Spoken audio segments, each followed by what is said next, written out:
2008 के Malegaon blast case को आप भूल भी नहीं सकते।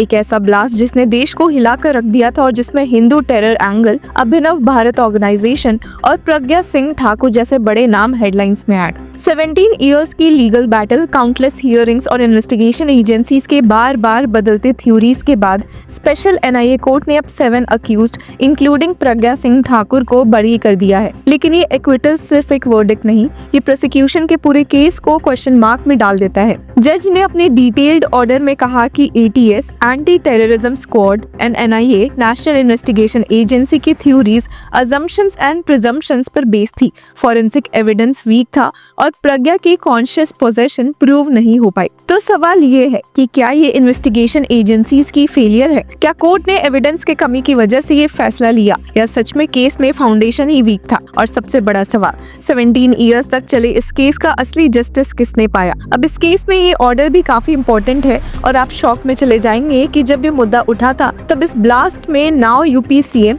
योगी आदित्यनाथ का नाम भी जोड़ने की बात हुई थी। जी हाँ, आपने सही सुना। तो क्या है ये ऑर्डर और पूरा एंगल, चलिए इस वीडियो में देखते हैं। अब सबसे बड़ा मुद्दा था एलएमएल फ्रीडम मोटरसाइकिल का, जिस पर एलिजिडली ब्लास्ट हुआ था। प्रोसिक्यूशन का कहना था कि ये बाइक प्रज्ञा के नाम पर रजिस्टर्ड थी, लेकिन कोर्ट ने ये रीजनिंग रिजेक्ट करते हुए कहा, the evidence clearly shows that Pragya was not having the possession of the said vehicle since after taking the sanyas. It was in the exclusive possession of absconding accused Ram ji Kalsangra. जज A K. लाहौती ने ये भी observe किया कि प्रज्ञा ने तो संन्यास ले लिया था और मटेरियलिस्टिक वर्ल्ड को छोड़ दिया, इसलिए बाइक की कॉन्शियस पोजेशन उसके पास नहीं थी। और यहाँ पर एक और क्रिटिकल पॉइंट उठा। Even NIA exonerated her from all the charges. The prosecution has failed to establish either ownership or the conscious possession of alleged motorcycle by adducing the cogent and reliable evidence. Court ने कहा कि ना कोई आई witness है, ना कोई circumstantial evidence जो ये प्रूव करे कि बॉम्ब बाइक के अंदर थी। जज का कहना था कि मियर अजम्पशंस और प्रिजम्पशंस पर इतना सीरियस चार्ज प्रूव नहीं किया जा सकता। हालांकि देखा जाए तो कोर्ट ने प्रज्ञा के कुछ क्लेम्स को भी रिजेक्ट कर दिया है, जहां उन्होंने अपनी तरफ से ये क्लेम किया कि उनको एटीएस कस्टडी में सीवियर टॉर्चर हुआ। कोर्ट ने पॉइंट एक्सेप्ट करने से साफ मना किया और कहा, the issue pertaining ill treatment and alleged beating should have been taken at the earliest, that is at the time of remand itself. Therefore except the bare contention, there is no evidence brought to my notice and hence I am not inclined to accept the submission of Pragya on this point. और इसी 2008 Malegaon blast में एक नया angle सामने आया। एक hostile witness ने claim किया कि महाराष्ट्र एटीएस ने उसे इलीगली कस्टडी में रखा और जबरदस्ती यूपी सीएम योगी आदित्यनाथ का नाम केस में घुमाया। स्पेशल एनआईए कोर्ट के 1000 पेज जजमेंट में जज ए.के. लाहौती ने लिखा कि विटनेस मिलिंद जोशी राव ने कहा कि एटीएस ने उन पर प्रेशर डाला कि वो योगी आदित्यनाथ, आरएसएस के इंद्रेश कुमार, साध्वी प्रज्ञा, स्वामी असीमानंद एंड प्रोफेसर देवधर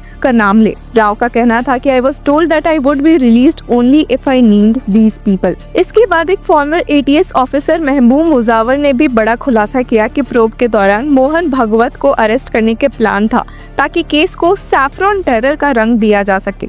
उन्होंने कहा कि I was asked to conduct a fake investigation but I opposed it because of this false cases were filed against me. Court ने इन क्लेम्स को डिसमिस कर दिया, लेकिन बीजेपी पहले से ही कह रही थी कि इन्वेस्टिगेशन का मकसद राइट विंग लीडर्स को फ्रेम करके हिंदू कम्युनिटी को टारगेट करना था। और अब सवाल ये है कि क्या सच में ब्लास्ट की इन्वेस्टिगेशन को पॉलिटिकल डायरेक्शन दी गई थी या ये सिर्फ पोस्ट फैक्टो नैरेटिव था? एक और क्रूशियल पॉइंट हियरिंग के दौरान ये था कि प्रोसिक्यूशन बाइक के चासिस और इंजन नंबर कंफर्म करने में फेल हो गई। Unless and until both the chassis number and engine number are confirmed and both the numbers are tallying with the numbers provided by the manufacturer, the identification of the vehicle can not be confirmed और validated. Court ने कहा कि prosecution ने सिर्फ probabilities को certainty में convert कर दिया बिना प्रॉपर फाउंडेशन के। फॉरेंसिक एक्सपर्ट का रोल भी इस केस में अंडर स्कैनर आया। जज का कहना था कि फॉरेंसिक एक्सपर्ट ने प्रॉपर साइंटिफिक टेस्ट कंडक्ट ही नहीं की और सिर्फ सरफेस लेवल ऑब्जर्वेशंस की।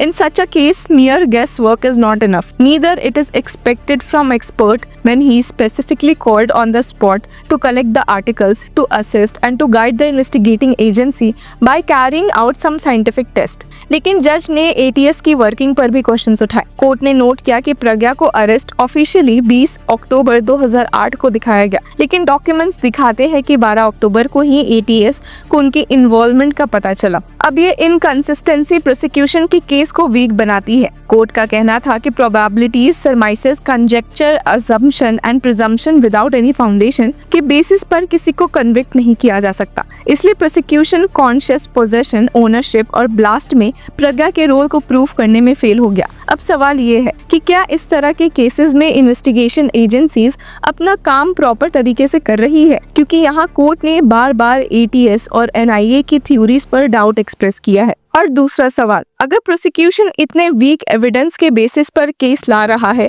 तो क्या ये जेन्युइन इन्वेस्टिगेशन थी या किसी लार्जर नैरेटिव का हिस्सा? इस जजमेंट ने क्लियरली ये मैसेज दिया कि क्रिमिनल लॉ में अजम्पशंस एंड प्रोबेबिलिटीज पर कन्विक्शन नहीं हो सकती, लेकिन इसके साथ ये भी रिफ्लेक्ट होता है कि इन्वेस्टिगेशन एजेंसीज को अपनी वर्किंग और एविडेंस कलेक्शन के स्टैंडर्ड्स को और स्ट्रेंथन करना होगा। अब आप बताइए कि क्या आपको लगता है कि इस एक्विटल के बाद जस्टिस हुआ या ये सिर्फ प्रोसिक्यूशन की फेलियर थी जिसका फायदा अक्यूज्ड को मिला है? और क्या इसकी वजह से इस केस में जो विक्टिम्स थे वे सुप्रीम कोर्ट भी जा सकते हैं? सब कुछ हमें कमेंट सेक्शन में जरूर बताएं और तब तक के लिए कीप फॉलोइंग लॉ चक्रा।